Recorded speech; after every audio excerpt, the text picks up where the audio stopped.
Praise the Lord.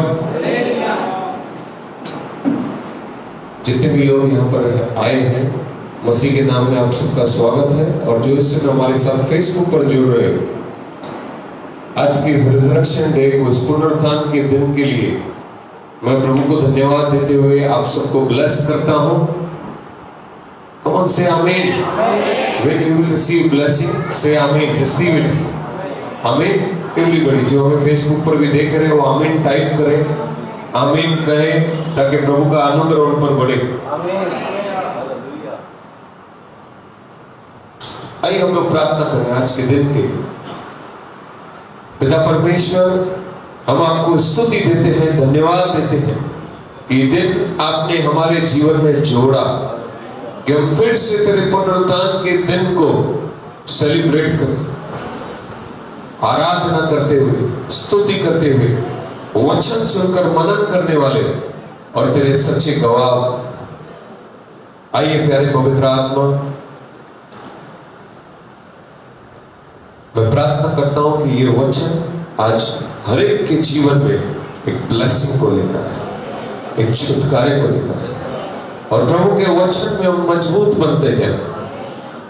जैसे वो जी उठा, हम भी विश्वास करें कि उसके आने के पहले अगर हम इस संसार को छोड़कर सो गए, तो हम भी उसके आने वाले दिन पे जी उठे। पिता, हम धन्यवाद देते हैं, मुझे इस्तेमाल कर, मेरे मुंह में शब्द दे पवित्र आत्मा, ताकि मैं न केवल आप बातें करें, यीशु के नाम में आमीन। Praise the Lord. आप सब लोग बैठ सकते हैं प्रभु की उपस्थिति में। और जितने फेसबुक पर हमें आने वाले समय में भी देखेंगे, हम लोग मुंबई से, उल्लासनगर से, जीसस फॉर मिशन मिनिस्ट्री से, मैं प्रभु का दास विजय दलवानी आज परमेश्वर के रिजरेक्शन डे के लिए पवित्र आत्मा को अगुवाई करता हूं कि वो बातें करें। आमीन।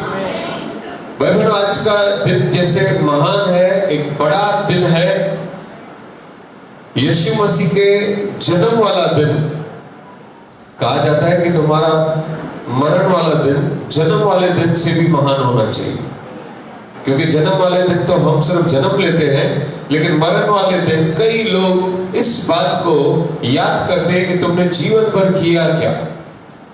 और हम तो और भी आगे की लेवल में जाने वाले हैं कि जब हम जी उठेंगे तो प्रभु गवाह देगा कि हमने कौन सा जीवन जिया है। हालेलुया। क्योंकि जैसे यीशु जी उठे तो ये गवाही है कि उसने पवित्र जीवन जिया। कम ऑन से आमीन। हालेलुया। और भाई बहनों, जैसे हमने आज छोटा सा एक वीडियो भी देखा कि वो जी उठा है, ये वचन सुसमाचार की चारों किताबों में, मत्ती की किताब में 27 और 28 अध्याय में सारा डिटेल है, मरकुस की किताब में 15वें अध्याय में, जॉन की किताब 24वें अध्याय में, और जॉन की किताब 19वें अध्याय में, और लूका की किताब 24वें अध्याय में। और ये फेवरेट वर्ड है, रिजरेक्शन, जी उठना। इसके बिना तो, अगर मैं इस वर्ड के बिना तो मैं कहना चाहूंगा गॉस्पेल, सुसमाचार और पवित्र शास्त्र अधूरा है, इनकम्प्लीट है। अगर जी उठना नहीं है तो पवित्र शास्त्र अधूरा है। Hallelujah, hallelujah.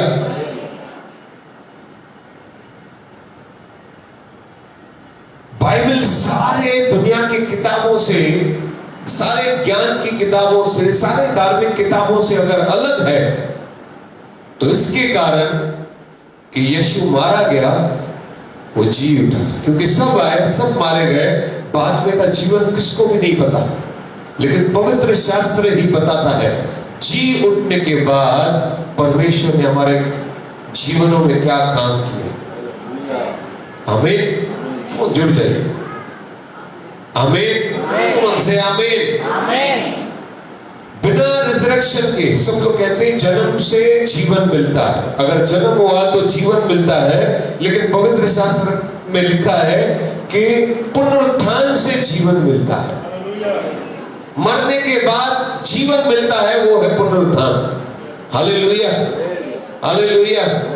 यीशु मसीह हमारे लिए जगत में आए, हमारे लिए क्रूस पर चढ़ाए गए, हमारे लिए उसने कोड़े खाए, हमारे लिए मारे गए और हमारे लिए जी उठे। इसके द्वारा एक ही बात मुझे पता चलती है कि हर एक के जीवन में डेली रिजरेक्शन है। जैसे ही एक व्यक्ति मसीह को जानने लगता है, जी उठना ही है। कुरिन्थियंस की पत्री 5वां अध्याय का 17 वचन खोलेंगे हम लोग, जिसमें लिखा है, यदि तुम मसीह में हो तो तुम नई सृष्टि हो। 2 कुरिन्थियंस 5 का 17 मैं पढ़ना चाहता हूं। देखो, पुरानी बातें सब बीत गई हैं और देखो सब बातें नई हो गई हैं। इसलिए यदि कोई मसीह में है तो वह नई सृष्टि है। हालेलुया। भाई बहनों, हम सबके जीवन में एक पुनरुत्थान जरूर हो चुका है, क्योंकि यीशु के पुनरुत्थान के बाद ही हम मसीह में आए हैं। और यदि हम मसीह में हैं तो हम नई सृष्टि है। ये इस बात से पता चलता है कि मैं पहले क्या था और मैं जब मसीह में आया तो अब मैं क्या हूं। पुरानी बातें बीत गई, मतलब मेरा पुराना जीवन मर गया। जब हम बपतिस्मा लेते हैं ना, तो पानी में जब हमें डुबाया जाता है, तो जैसे यीशु मसीह मारा गया, वैसे ही हमारा पुराना जीवन भी गाड़ा जाता है। और जब हम पानी में से बाहर निकलते हैं, जैसे यीशु मसीह कब्र में से जी उठे, जिंदा हो गए, बाहर निकले, वैसे ही हम जब बपतिस्मा लेकर बाहर आते हैं, तो वही हमारा पुनरुत्थान वाला पहला दिन है। पुनरुत्थान के बिना हमारा कोई जीवन है ही नहीं। पौलुस तो इतना कहता है, ध्यान से सुनना, मैं तो मर गया हूं लेकिन मसीह अब मुझ में जीवित है। हालेलुया। जब तक हम भी जीवित अपने आप इस शरीर को कब्र में नहीं डालेंगे, तब तक हमारे अंदर नया जीवन शुरू नहीं हो सकता। हालेलुया। Come on, hallelujah. ये पूरा पवित्र शास्त्र रिजरेक्शन से भरा हुआ है। एक अंधा था, सब लोग उसको पूछते थे कि तू जन्म से अंधा है, क्यों? किसने पाप किया कि तू अंधा जन्मा? लेकिन जब वो यीशु के साथ मिला, यीशु ने उसे कहा देखने लग, और वो देखने लगा, तब फिर से लोग उसके पास मिले। फिर से उन्होंने कहा, क्या तेरे माता पिता ने पाप नहीं किया था जो तू अंधा जन्मा? फिर तू कैसे चंगा हो गया? उसने कहा कि मैं नहीं जानता किसने पाप किया, मैं इतना जानता हूं कि पहले मैं अंधा था लेकिन अब मैं देख रहा हूं। मतलब अंधेपन से वो जी उठा। और सबने कहा कि ये कैसे हुआ? उसने कहा कि एक भविष्यवक्ता, एक गुरु है जिसने कहा मुझे देखने लग, उसका नाम यीशु मसीह नासरी है। हालेलुया। बहन, आज हम भी देखें ना, हमारे जीवन में पुनरुत्थान हुआ है, लाइफ चेंज। पुराने पापों से, बीमारियों से, श्रापों से, स्वभाव से हमने अपने आप को मार डाला, और जब हमने यीशु का नाम लिया, यीशु का नाम लेते ही उसका आत्मा आया और उसने हमें मरे हुए में से, पुराने में से जीवित कर दिया। रोमियो की किताब 8वां अध्याय में ये वचन लिखा है। आइए पढ़े। आज परमेश्वर का आत्मा पहले वचन सिखाएगा, बाद में हम देखेंगे कि ये वचन तो लिखा हुआ है। हम लोग पढ़ेंगे 6 अध्याय का 23 वचन।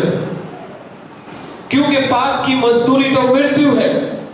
भाई बहनों, सबने पाप किया है, वचन में लिखा है, और सबके लिए कुछ न कुछ दंड है, मृत्यु है। पाप का मजदूरी तो मृत्यु है, परंतु परमेश्वर का वरदान हमारे प्रभु यीशु मसीह में अनंत जीवन है। हम तो मारे जाते इस जगत में भी, और इस जगत में हमारी जो मृत्यु होती है उसमें भी हम बाद में भी मारे जाते, लेकिन हम जी उठे हैं। ये उसका अनंत जीवन का वरदान है। 8वां अध्याय बोलेंगे।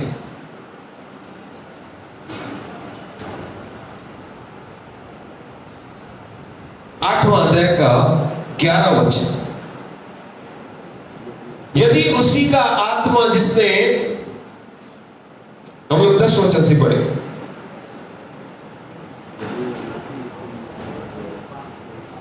देह पाप के कारण मरी हुई है। जितने भी लोग जिंदा हैं लेकिन पाप में हैं, उनके लिए वचन मैं आगे से पढ़ रहा हूं कि देह पाप के कारण मरी हुई है, परंतु आत्मा धर्म के कारण जीवित रहती है।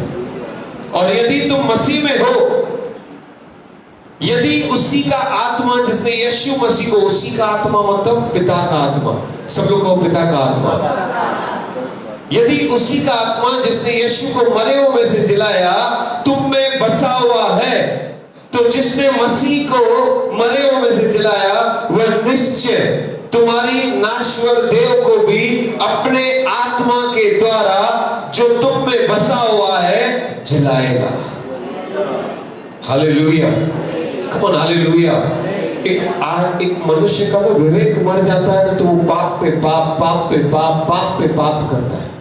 लेकिन अगर वो आत्मा, पवित्र आत्मा के साथ मिले तो वो आत्मा हमारे आत्मा को जीवित करता है। फिर ये नाश्वर देह भी उस अविनाशी का रूप धारण कर लेती है। हमारे पुराने स्वभाव को तो मार देती है, पुराने जीवन को तो मार देती है, नए स्वभाव में हम लोग एक आत्मिक व्यक्ति बन जाते हैं। पहले हम सिर्फ व्यक्ति रहते हैं, शारीरिक व्यक्ति रहते हैं, लेकिन जब वो आत्मा को हम स्वीकार करते हैं, पुनरुत्थान हो जाता है हमारा, जीवित पुनरुत्थान। हालेलुया। हमारा पुराना स्वभाव तो खत्म हो जाता है लेकिन हम जी उठते। अगर ये आपके अंदर नहीं है तो आप मसीह व्यक्ति नहीं हो। आप चेक करो अपने आप। Hallelujah, come on hallelujah, hallelujah, hallelujah. भाई बहनों, मैं इसका एग्जांपल देना चाहता हूं। जब तुम जीवित देह में भी मर जाओगे और उसका आत्मा तुम्हें जीवित करता है तो कितना बड़ा परिवर्तन आता है। एक बार, बहुत पुरानी बात है, एक बहुत बड़े विद्वान व्यक्ति ने हमारे पहले उप प्रधानमंत्री, पहले प्रधानमंत्री थे हमारे जब पंडित जवाहरलाल नेहरू जी, और उनके साथ होम मिनिस्टर या गृह मंत्री या उप प्रधानमंत्री थे सरदार वल्लभ भाई पटेल। कौन थे? एक बार वो जब शुरुआती दिनों में उन्होंने अपना स्पीच दिया तो एक आदमी ने आकर उनके मुंह पे थूक दिया। क्या किया? थूक दिया। इतने बड़े गृह मंत्री, पहले गृह मंत्री भारत के, अगर आज के समय किसके ऊपर थोड़ा सा भी कुछ बोल दो तो मारपीट हो जाएगी। सरदार वल्लभ भाई पटेल ने सारे सिक्योरिटी को उधर ही रोका और अपना एक रुमाल लिया, अंगोछा लिया शायद, और वो उसको थूकने को पहुंच दिया और कहा कोई बात नहीं। किसी एक व्यक्ति ने तो जितना उसके अंदर गुस्सा भरा था वो थूक दिया। हालेलुया। वह ये घटना उस विद्वान व्यक्ति ने ऐसे बताया कि मुझे भी अच्छा लगा, लेकिन देखो यीशु के ऊपर कितना थूका गया, कितनी बार थूका गया, कितनी बार उससे मारा गया। और लिखा है कि यीशु ने तो कोई शब्द तक नहीं कहा, क्योंकि वो सारा जो थूकना हमारे लिए था, वो जो सारी मार जो थी वो उस पर पड़ी। वो जो कोड़े खाकर वो क्रूस पर चढ़ा और हमने पहला वचन सुना क्रूस पर कि हे पिता तू इन्हें क्षमा करना क्योंकि ये लोग नहीं जानते। वो सरदार वल्लभ भाई पटेल के उस शब्द से भी बड़ा हो गया। मालूम है क्यों? पूछो ना क्यों? क्योंकि क्षमा करना, ध्यान से सुनना, किसी को क्षमा करना फिर से उसे नया जीवन देने के बराबर है। हालेलुया। अगर आपके विरुद्ध किसी ने कुछ ऐसा बड़ा पाप कर दिया है, ऐसा कुछ गलत कर दिया है, लेकिन आप उसे पूरे दिल से यीशु के जैसा उसे क्षमा करते हो तो तुम्हें नया जीवन मिलता है। यीशु ने सिखाया कि जब भी तुम प्रार्थना करो पिता को कहना कि मेरे अपराधों को क्षमा करो, और जब पिता क्षमा करता है उस समय हमारे पापों के, उस गलतियों के दंड के बदले पिता की क्षमा के द्वारा फिर से एक बार हमें नया जीवन मिलता है। हालेलुया। भाइयों, आज का वचन सब लोगों को, नॉर्मल लोगों को समझ में नहीं आएगा। ये आत्मिक लेवल का वचन है। कम ऑन से आमीन, आमीन, हालेलुया, हालेलुया। क्षमा जब हम करते हैं, इससे बड़ा, क्षमा से बढ़कर कोई पुनरुत्थान नहीं। Hallelujah, come on, hallelujah, hallelujah. मैंने एक चीज को देखा कि कितनी बड़ी बात है किसी को क्षमा करना। आपके दोस्त ने अगर आपके विरुद्ध कुछ बोल दिया, कुछ गलत कर दिया, तो गुस्सा आएगा, दोस्ती टूट जाएगी। लेकिन अगर आपने एक बार दिमाग में आपने सोचा, यार यही दोस्तों के साथ तो मैं घूमता था, यही दोस्तों के साथ तो मैं हंसता था, क्यों ना एक बार इसे क्षमा कर दूं। कौन से आमीन? आपका दोस्ती जी उठेगी। वो मरने वाली थी लेकिन वो जी उठे। पति पत्नी जब आपस में झगड़ा करते हैं ना, तो विरोध करते, डिवोर्स लेने के लिए तैयार हो जाते हैं, लेकिन अगर वो एक दूसरे को क्षमा कर दे, उनका शादी पुनरुत्थान हो जाएगा। हालेलुया।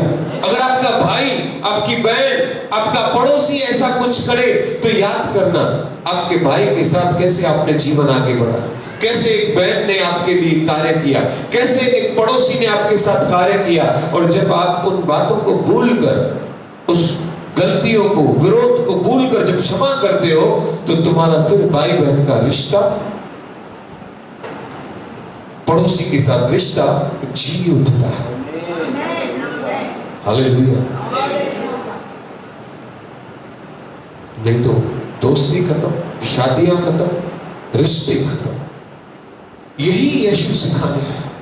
तुम क्षमा करो तो तुम्हें भी क्षमा किया जाएगा। तुम क्षमा करोगे, तुम्हें भी क्षमा किया जाएगा। तुम भी जी उठोगे, वो भी जी उठेगा। Hallelujah, come on, hallelujah. मैं जरूर आज प्रभु ने मुझे एक बात को कहा कि ये वचन पढ़ा कि यीशु कब्र में से जी उठा, इतना बोलकर कुछ भी नहीं है। लोग सचमुच अपने जीवन में रोज के जी उठने को सीखे। हालेलुया। नींद है ना, किसी व्यक्ति ने कहा है कि नींद भी मृत्यु के बराबर है। पूछो ना कैसे?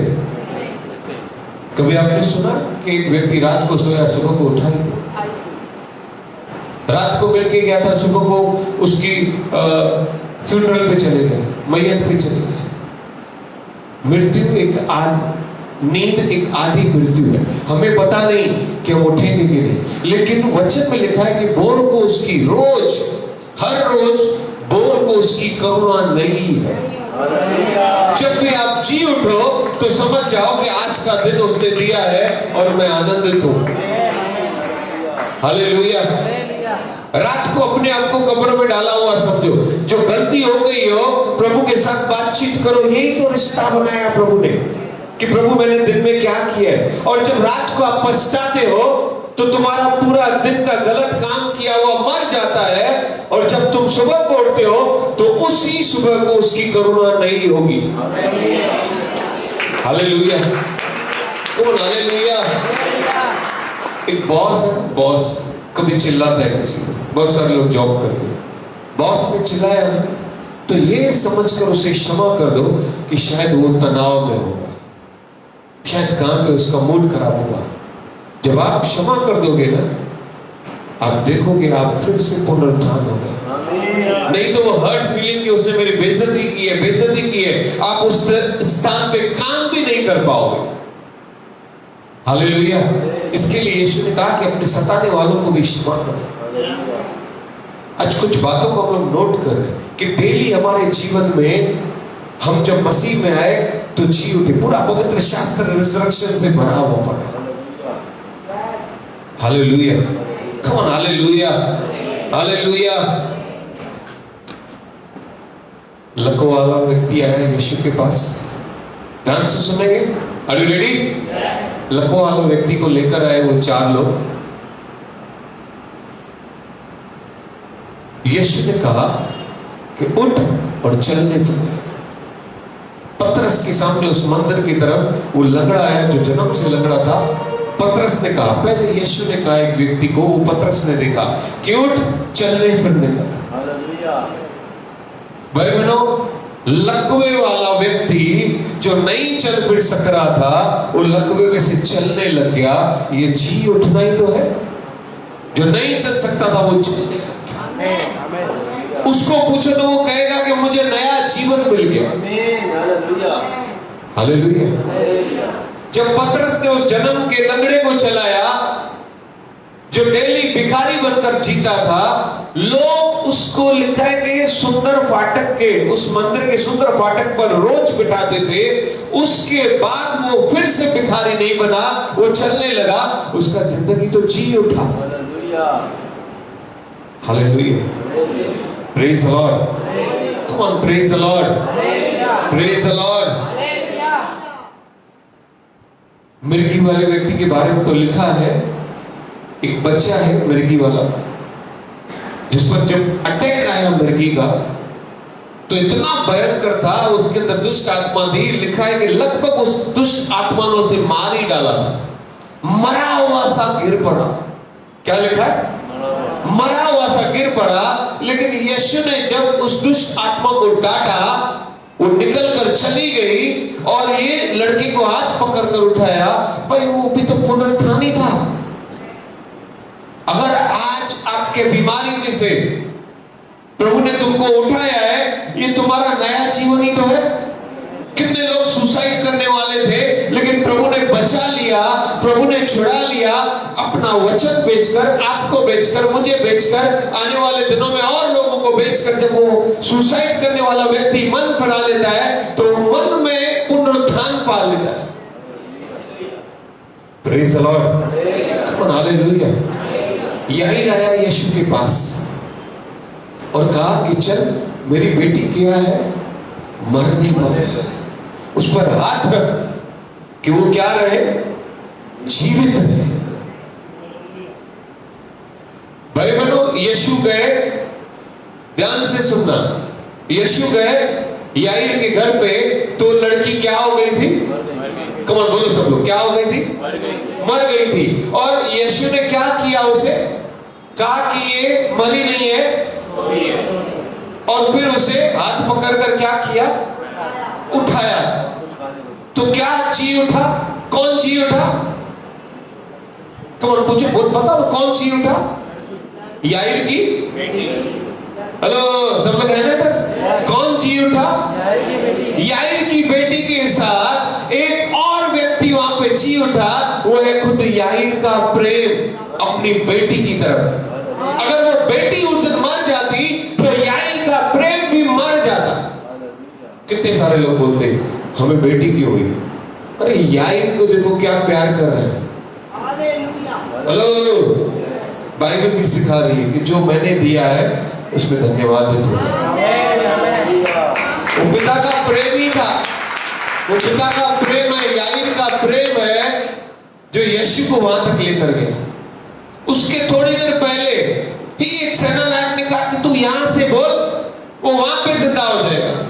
तो यीशु ने कहा कि इसका सबसे बड़ा विश्वास है। लेकिन याईर के बारे में आप क्या कहेंगे? एक पुत्री की तरफ एक पिता का महान प्यार, एक प्यार के द्वारा भी हम किसी को जीवित कर सकते हैं। Hallelujah, come on, hallelujah. पहला लाइफ रिजरेक्शन, याईर की बेटी भी जीवित हो गई, इस पिता का प्रेम भी बना रहा, वो भी मरा नहीं। हालेलुया। फिर यीशु एक बार एक नगर से गुजर रहे थे, नाइन नगर से, वहां पर देखा कि एक विधवा का बेटा मर गया। कौन मर गया? किसका? विधवा का बेटा मर गया। मतलब नो होप, आगे कोई आशा ही नहीं है। वो जी के क्या करेगी? पहले पति मर गया, अब बेटा मर गया, अभी कुछ भी नहीं है। वो रो रही थी। यीशु ने उसे देखकर तरस खाया। Praise the Lord, hallelujah, hallelujah. और यीशु उसके पास आए और उस अर्थी को रोका और कहा कि हे जवान, तू उठ जा। भाई बहनों, तो कौन उठ गया? वो विधवा का बेटा जब उठ गया, मरे हुए में से याईर की बेटी उठ गई और मरे हुए में से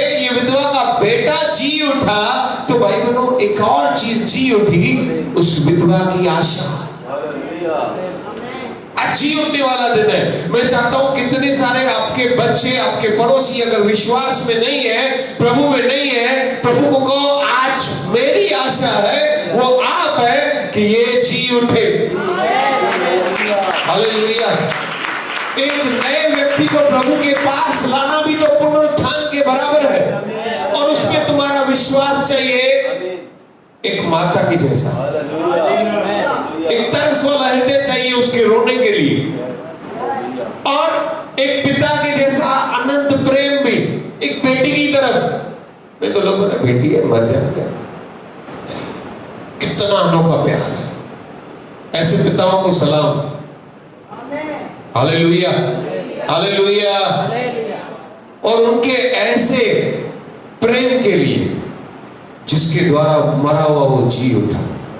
आज हम लोग कितने लोगों को अगर प्रभु के पास में लाए तो हमारा भी नाम ऐसे ही होगा। और उस नाम के लिए चिंता मत करो, इस वचन की महिमा के लिए एक प्रार्थना करो, आराधना करो कि पिता जो कुछ भी हो तेरे लिए तो। Hallelujah, come on, hallelujah, hallelujah. तीसरी बात,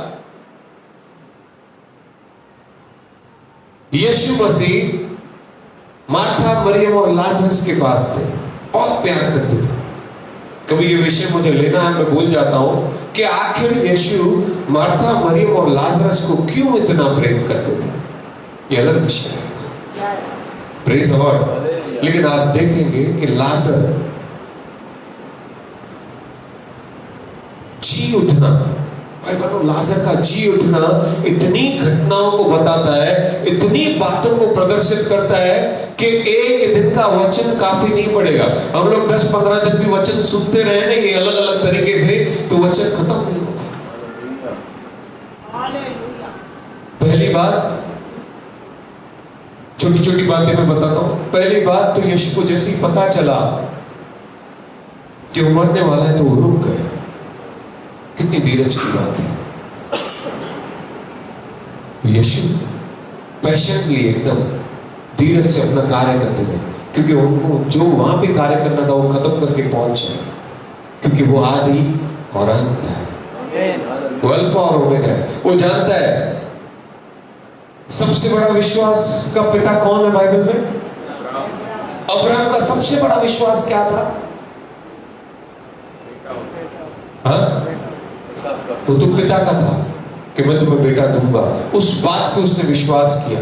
अब्राहम ने प्रैक्टिकली जो एक सबसे बड़ा विश्वास दिखाया कि अपने बेटे को कुर्बान करने चला।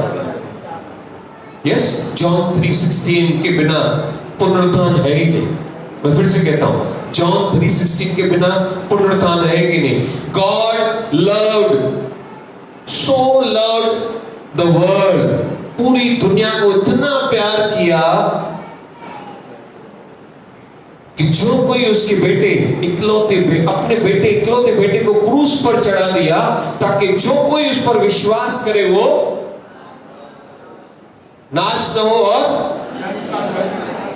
मतलब सबसे बड़ा वर्ड है, अगर हम नाश नहीं होंगे उसके प्रेम के कारण, जैसे याईर ने प्रेम किया वैसे पिता ने भी प्रेम किया, ताकि हम नाश नहीं हो, हम अनंत जीवन पाए। और कैसे? यीशु जी उठेगा तब हम भी जी उठेंगे। आमीन, हालेलुया। कितना प्रेम किया। मैंने एक बात को बताया, क्षमा। प्रेम के बिना क्षमा है ही नहीं। इतना प्रेम किया कि तुम्हारा हर एक पाप, भयंकर, कैसा भी विचित्र, जानबूझ के किया हुआ, अनजाने में किया हुआ, बार बार किया हुआ भी क्षमा किया। उसी दिन जब ये वचन लिखा गया, उसी दिन हमारे होने वाले पाप भी जो हम करने वाले थे, अभी तक उससे हमने जन्म भी नहीं लिया, पिता ने ऑलरेडी पहले ही क्षमा कर दिया। पहले ही हम उसके मन में जी उठे थे। Hallelujah, hallelujah. लाजरस का जीवित होना बहुत बड़ी बात है। बहनों का भाई के प्रति प्यार। यीशु जो लाजरस का दोस्त है, दोस्त का एक दोस्त की तरफ प्यार। हालेलुया।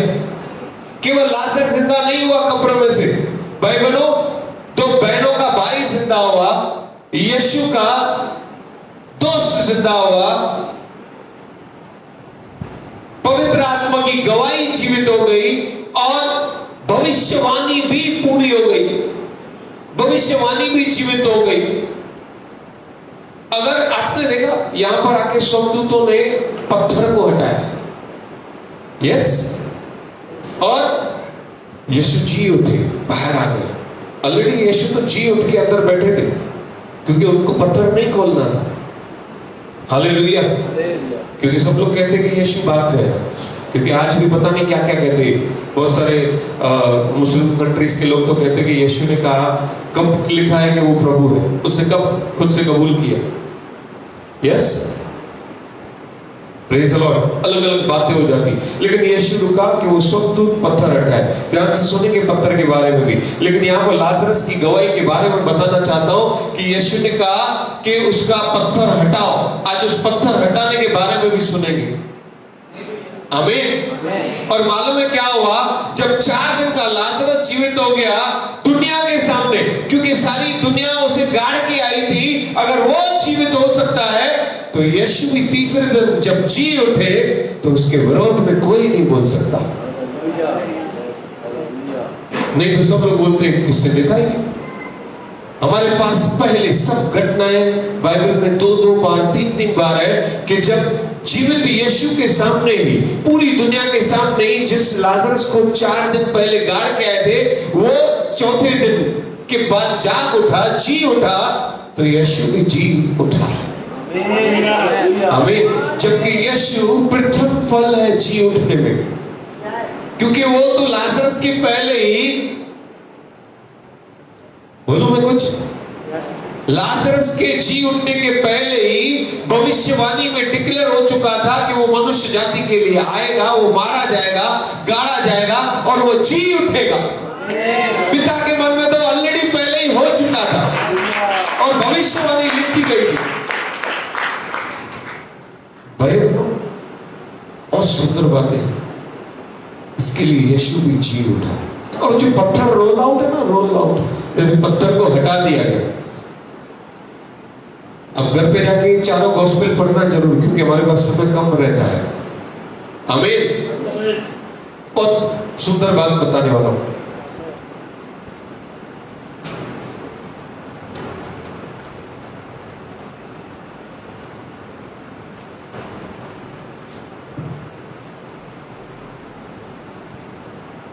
हालेलुया।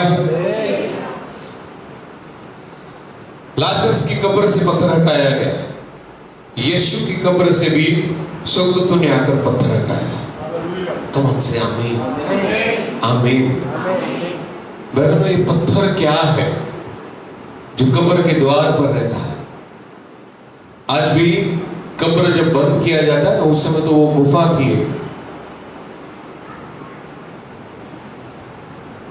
आज भी जब कब्र बंद की जाती है तो उस पर पत्थर ही डाले जाते हैं। यस, उस समय तो वहां पर एक तरीका था कि गुफा में, एक चट्टान में एक सुरंग बनाया जाता था गुफा के जैसे, जिसमें वो शव रखा जाता था, डेड बॉडी रखा जाता था और उसे बड़े से पत्थर से बंद किया जाता। और जब लाजरस को भी जीवित किया गया तो यीशु वहां पे आया और उसने कहा, कब्र से पत्थर हटाओ। What is these stones? Hallelujah. एक बार, मेरा फेवरेट वर्ड्स है, मैं बार बार पता नहीं कितनी बार, महीने में एक बार तो पक्का लेता होगा। आज के तारीख में भी 2 भयंकर पाप है। पहला है किसी का मर्डर करना, बाकी सब छोटे छोटे पाप दुनिया ने बना दी। पाप तो पाप है। यस, 10 रुपए की चोरी करो, 100 रुपए की चोरी करो, 1000 रुपए की चोरी करो, लाख रुपए की चोरी करो, कितनी भी चोरी करो, चोरी तो चोरी है। यस, पाप तो पाप है। लेकिन आज के समय में पापों की एक बोलते हैं ना, एक लेवल बनाई गई है, स्टेज बनाया गया। सबसे भयंकर जो पाप है वो है किसी का मर्डर करना, खून करना। यीशु ने तो कहा कि अगर तुमने अपने भाई को भी चोट पहुंचाई, किसी को ऊपर गुस्सा भी किया, तो मर्डर के बराबर। आत्मिक लेवल की बात बहुत ऊंची है, संसारिक बात बता। दूसरा कोई बताएगा सबसे बड़ा पाप कौन सा है? दूसरा व्यभिचार। कौन सा? Come on, 1 2 3।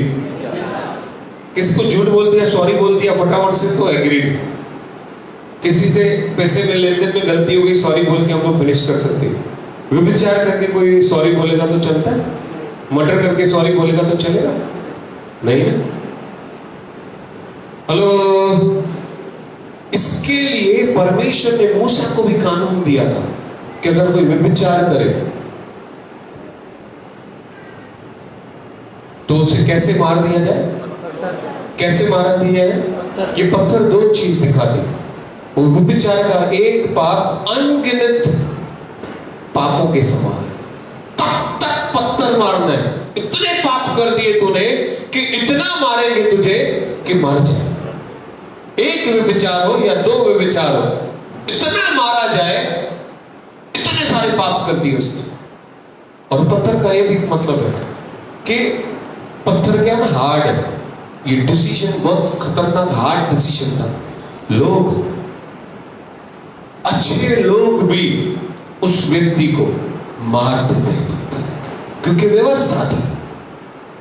Praise the Lord, come on, hallelujah. आखिरी बात बताकर मैं आज के वचन में सबको आगे लेकर जाऊंगा। आखिरी बात, जब उस व्यभिचारिणी स्त्री को पकड़ा गया, प्रेज़ द लॉर्ड, व्यभिचारिणी स्त्री को पकड़ा गया, यीशु के सामने लाया गया और यीशु को कहा कि तू बता इस स्त्री के साथ क्या किया जाए। भाई बहनों, पहले ही यीशु को न्यायी बना दिया गया वक्त, लेकिन परमेश्वर, यीशु परमेश्वर भी है और न्यायी भी है। उस समय उसने उन दोनों बातों को उन लोगों के सामने लाया।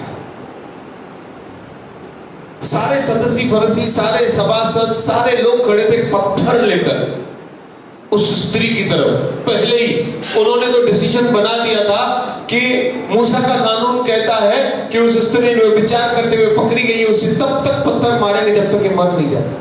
लेकिन यीशु आए, अब बहुत बार सुना होगा, लेकिन आज कुछ विशेष है।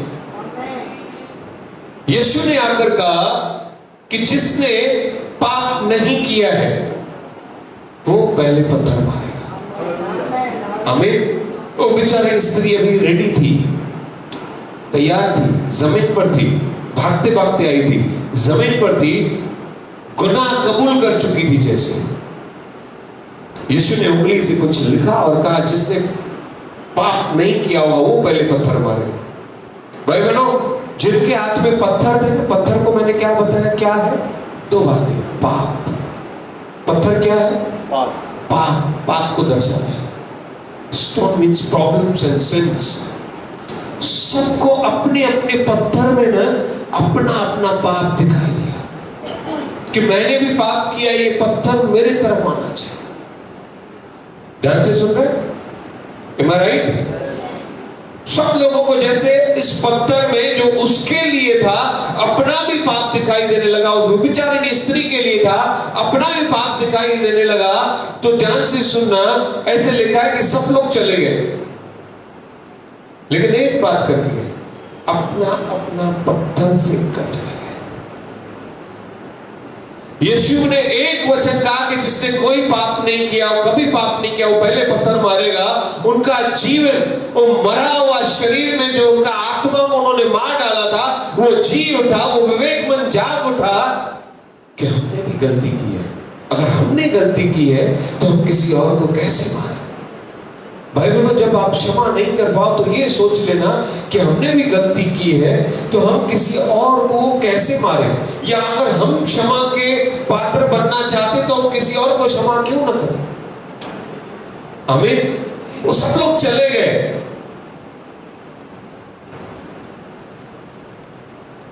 मैं हमेशा सिखाता था, लेकिन प्रभु ने मुझे सिखाया वहां पे 3 चीजें रह गई। आप में से कोई बताएगा फास्ट क्या क्या रह गया वहां पे? सब चले गए। पहली बात वो स्त्री, हमें दूसरी यीशु, तीसरे पत्थर।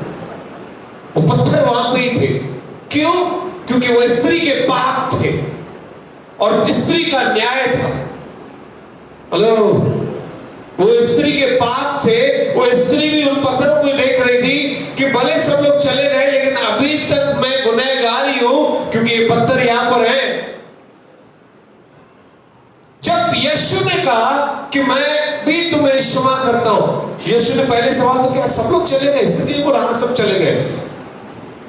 तब यीशु ने कहा कि मैं भी तुम्हें क्षमा करता हूं, चले जाओ। Hallelujah, hallelujah. चार फिर पाप मत करना। इसका ये मतलब है कि उस स्त्री के, ध्यान से सुन रहे, वो स्त्री की उस दिन कब्र बनने वाली थी उन्हीं पत्थरों से। उन पत्थरों को यीशु ने हटाया शब्द बोलकर कि जिसने पाप किया है वो पहले पत्थर, जिसने पाप नहीं किया वो पहले पत्थर मारे। हालेलुया। लाजरस की कब्र में से वो पत्थर हटाना जरूरी था, क्योंकि लाजर भी पाप में था और पाप में मर गया था और कब्र में था। जब तक यीशु ने कहा, पिता तूने मेरी प्रार्थना सुन ली है कि तू प्राण लौटाएगा, लेकिन एक काम यीशु ने किया कि इसका पत्थर हटाओ। मतलब यीशु ने पहले उसके पापों को क्षमा किया। Hallelujah, come on, hallelujah.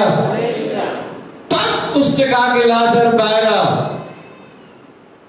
आज भाई हमारे पापों का भी पत्थर यीशु ने हटाया। यीशु ने अपने ऊपर खाए, उसे मारा गया, उसके बाद वो जी उठा। Hallelujah, praise the Lord.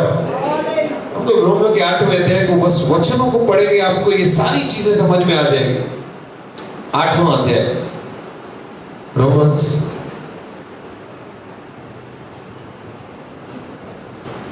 Bible का बहुत ही सामर्थ्य है। ऊपर से पढ़ो। पवित्र आत्मा के द्वारा जीवन। हाँ पढ़ो। अब जो मसीह यीशु में है उन पर दंड की आज्ञा नहीं। जो मसीह यीशु में है उन पर दंड की आज्ञा नहीं, मतलब तुम्हारा पत्थर हटाया गया। अगर वो स्त्री को पत्थर मारे जाते ना उस दिन यीशु के बाद भी, तो आपको भी मारे जाते, लेकिन यीशु आया ही जीवन में। उसने एक साइड से तो न्याय किया और एक साइड से परमेश्वर का याईर के जैसा प्रेम दिखाया। हेलो, याईर की बेटी जैसे जीवित हुई उस दिन व्यभिचारिणी भी तो जीवित हो गई, उसका भी तो पुनरुत्थान हुआ। और मैं तो विश्वास करता हूं उसने कई व्यभिचारिणी स्त्रियों को जाकर, वैश्याओं को जाकर सुसमाचार दिया होगा, जैसे उस सामरी स्त्री ने जाके सारे गांव को बताया कि देखो यहां पर वो है जो भविष्यवक्ताओं से बड़ा है। हालेलुया, जो मेरा शुरुआत भी जानता है, जो मेरा अंत भी जानता है। व्यभिचारिणी स्त्री का अंत हमको भी पता चल गया, यीशु को भी पता था, लेकिन वो तो अंत हुआ ही नहीं, क्योंकि व्यभिचारिणी को तो यीशु ने उस दिन फिर से नया जन्म दिया। हालेलुया, कौन हालेलुया। इसके लिए लिखा है जो मसीह यीशु में है उन पर दंड की आज्ञा है ही नहीं। यस, क्योंकि वे शरीर के अनुसार नहीं वरन आत्मा के अनुसार चलते हैं। जीवन की आत्मा की व्यवस्था ने मसीह यीशु में, ध्यान से सुनना, मैं फिर से पढ़ता हूं, जीवन की आत्मा की व्यवस्था ने मसीह यीशु में मुझे पाप की और मृत्यु की व्यवस्था से स्वतंत्र, मतलब जीवित किया है। हालेलुया, हमारा उसी के पुनरुत्थान हो गया। Resurrection of Jesus.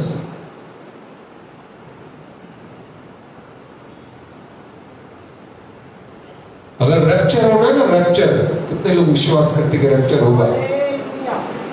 अगर यीशु का रिजरेक्शन नहीं होता तो रैप्चर भी नहीं होता, क्योंकि ऐसे लिखा है कि यीशु मसीह जब कब्र में से जी उठे तो जब सब लोग अंदर गए तो एक रुमाल था जो लपेटा हुआ रखा गया। क्या रखा गया? कपड़ा एक लपेट के रखा हुआ था। Praise the Lord. यहूदी लोगों की व्यवस्था थी कि जब भी वो खाने में बैठते थे ना, वो रुमाल खोलते थे। यस, और यीशु ने कहा, आज भी हम प्रभु वचन लेने वाले कि ये मेरी देह है क्रूस पर जो चढ़ाई जाएगी, ये तुम्हारे लिए, तुम इसमें से खाना। यस, एक डिनर था, लास्ट सपर, प्रभु भोज। लेकिन जब वो लोग कब्र में गए ना, ये कपड़ा, ये रुमाल लपेटा हुआ देखा ना, लपेटे हुए का मतलब था, यहूदी लोगों में ऐसा होता था कि अगर कोई खाना खा रहा है, खाने में बुलाया है, तो सबके आगे कपड़ा रखा जाता था, हैंकी। जैसे आज होटल में ये सिस्टम है, ये यहूदी लोगों से ये सिस्टम आया है। लोग एकदम साफ सुथरे तरीके से खाना खाते हैं और वो कपड़ा खोल के अपने कपड़ों के ऊपर रखते थे और खाना खाते थे, ताकि अगर खाना गिर जाए तो उनके कपड़े गंदे ना हो। और अगर उसे बीच में उन्हें कुछ काम हुआ या खाना खत्म हो गया तो कपड़ा उठाकर साइड में रख देंगे और चले जाएंगे। लेकिन अगर किसी कारणवश वो उठता है और वापस ये रुमाल जो कपड़ा मिलता है उसे लपेट के रखता है, तो उसका अर्थ था कि वापस खाने के लिए आने वाला है। जब कब्र में गए वो लोग, जब कपड़ा लपेटा हुआ देखा, ये फिर से रिजरेक्शन पूरी भविष्यवाणी है। पवित्र शास्त्र रिजरेक्शन के बारे में पूरे बाइबल में भविष्यवाणी है। रिजरेक्शन लोगों का लाइफ शुरुआत से बदलते आया, जीवन बदलते आया, जीवित करता हुआ। यीशु ये कहकर गया कि मैं फिर से आऊंगा। Hallelujah, come on hallelujah. और अगर वो वापस आएगा तो जितने लोग कब्र में गाड़े गए हैं वो सब, जैसे यीशु जी उठा वैसे वो भी जी उठे। हालेलुया। इसके लिए कैफिन बॉक्स में एक रुमाल रखा जाता है। Praise the Lord, hallelujah. मैंने देखा कि बहुत सारे लोग उस रुमाल को मुंह पे रख के बंद करके जाते हैं, लेकिन मैं सोच रहा हूं ऐसा नहीं होना चाहिए। और रुमाल वैसा का वैसा रखना चाहिए कि हमारा भी काम खत्म नहीं हुआ। जिस दिन यीशु आया हम भी फिर से आने वाले। हालेलुया। और उसके साथ 1000 साल का राज्य भी लिखा है। जो लोग सोच रहे हैं कि सिर्फ रैप्चर के लिए या रैप्चर के बाद के लिए, तो 1000 साल के राज्य के बारे में क्या है? आमीन, कम ऑन आमीन। फिर मैं और आगे वचन पढ़ना चाहता हूं,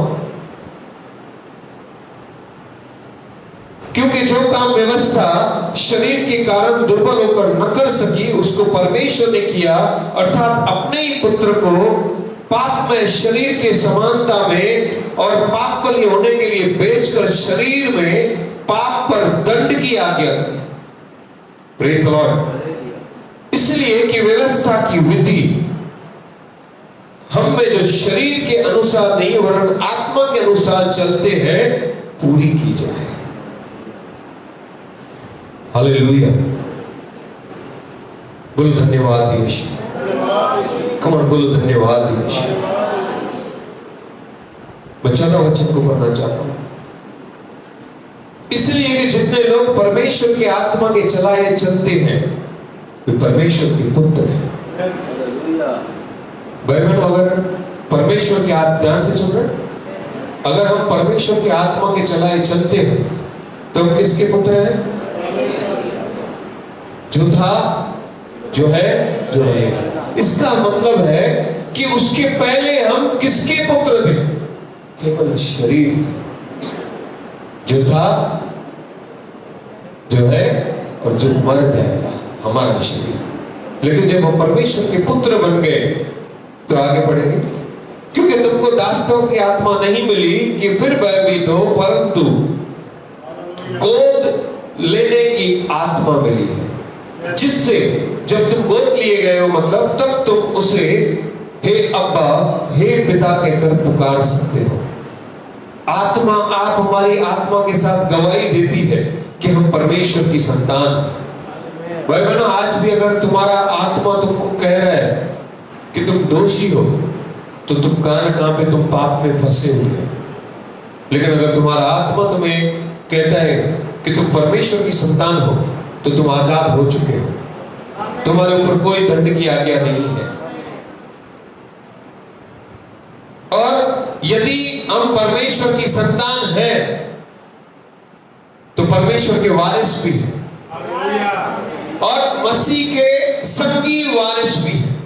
भाई बहनों, जो पत्थर रोल आउट हो गया उस पर आकर स्वर्गदूत जब बैठ गया, यस, ये बताता है पाप पर जय। हालेलुया। पाप पर क्या दिखाता है? जय। जैसे ही स्वर्गदूत उस पत्थर पर बैठा, भाई बहनों, यीशु को तो पिता ने अपने दाहिने ओर बिठा दिया कि पाप और मृत्यु पर वो जय पावन। स्वर्गदूत तो पत्थर पर बैठा कि पाप पर यीशु ने जय पा लिया है, लेकिन यीशु जब बाहर निकला तो इस बात को डिक्लेयर कर लिया, क्योंकि कुरिन्थियंस 15वां अध्याय का 53-54 कहता है कि हे मृत्यु, तूने तो सबको मारा, लेकिन यीशु के जी उठने पर तेरा डंक किधर रहा? पाप की वेतन मृत्यु है, वो किधर रहा? सब कुछ खत्म हो गया। Praise the Lord. अगर हम उसकी संतान है तो वारिस भी है, वरन परमेश्वर के वारिस है और मसीह के संगी वारिस। अगर मसीह यीशु के साथ हम लोग, इंग्लिश में लिखा है को हेयर्स, ज्वाइंट हेयर्स, जैसे हमारा बैंक में ज्वाइंट अकाउंट खुल गया, जो प्रभु का वो हमारा। अगर प्रभु स्वर्ग में है तो हम भी, प्रभु यीशु मसीह स्वर्ग में है, पिता के दाहिने ओर है, तो हम भी दाहिने ओर।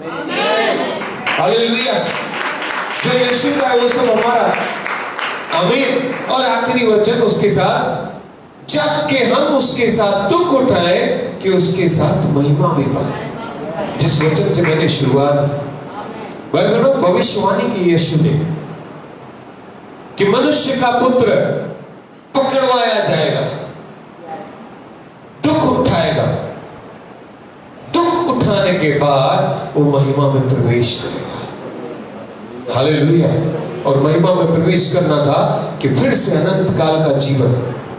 मृत्यु तो उसके पास भी है। इसके लिए बहुत सारे लोग जब डेथ हो जाती है ना, सब लोग बोलते हैं यार ऐसा क्यों हुआ, वैसा क्यों हुआ। पर डेथ तो यीशु की भी है। मृत्यु के बाद के जीवन के बारे में जब बात करें हम, तो वो है महिमा पाना। Praise the Lord. कुरिन्थियंस की पत्री में 15वें अध्याय की जब 53, 54 में 55 में जब पौलुस कहते हैं कि मृत्यु का डर कहां रहा, तो इसका ये अर्थ है कि मृत्यु तो निश्चित है।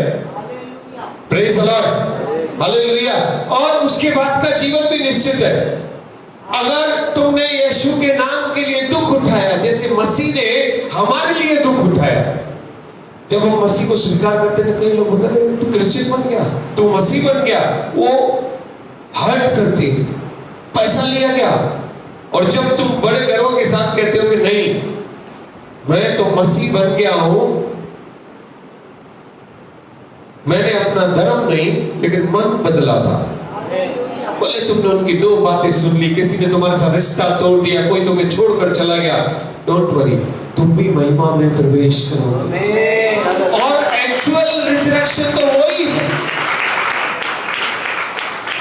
यीशु ने कहा कि अगर कोई मेरे कारण तुम्हें सताए तो समझना स्वर्ग में तुम्हारे लिए पुरस्कार है। मतलब तुम मरोगे तो सही। कहां पे पुरस्कार है?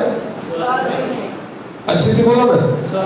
नरक में नहीं जाओगे। मतलब जिस दिन तुम्हारी निंदा हुई उस दिन डिक्लेयर हो गया कि तुम स्वर्ग जाओ, क्योंकि तुमने नहीं, प्रभु ने भी नहीं, लोगों ने डिक्लेयर कर दिया कि तुम मसीह के हो। हालेलुया। उसी दिन हमारा पुनरुत्थान हो गया। Praise the Lord. Come on, hallelujah. इसके लिए मैंने कहा कि रिजरेक्शन हमारे लाइफ में रोज होना चाहिए। हमारे द्वारा कई पापियों के, कई बीमारों के जीवन में रिजरेक्शन प्रभु करना चाहता है, क्योंकि जो आत्मा ने यीशु को जीवित किया वो हमारे अंदर बोलो बसा हुआ है। और जिसने हमारी नाश्वर देहों को जीवित किया है वो हमारे द्वारा कईयों को जीवित करेगा। हालेलुया। Come on, hallelujah. यही है असली रिजरेक्शन जीवन। आमीन। कम ऑन, आमीन। हालेलुया। हालेलुया। भाई बहनों, कुछ बातों को मैंने सिखाया है आपसे, जरूर ध्यान में रखना, बार बार इस वीडियो को सुनना। कि क्षमा के द्वारा भी रिजरेक्शन है। हमें बहुत सारी चीजें मैंने सिखाई और ये सब प्रभु ने मुझे सिखाया। इसके लिए सारी महिमा प्रभु को मिले। आमीन। तुम आमीन। जब तुम किसी को क्षमा दोगे तो तुम उसका जीवन जिंदा कर दोगे, मरा हुआ जीवन। और साथ ही साथ जब तुम क्षमा करोगे ना, तुम्हारा जीवन, यीशु ने मरियम को कहा कि मत छू, मैं भी पिता के पास नहीं गया। तुम धीरे धीरे पिता के पास जाने वाले व्यक्ति बन जाओगे, क्योंकि जिसने क्षमा किया उसने सबसे बड़ी भक्ति की है। हालेलुया। प्रभु आप सबको इस वचन से आशीष करें। God bless you all. आइए खड़े होकर प्रार्थना करें। तो लीडर्स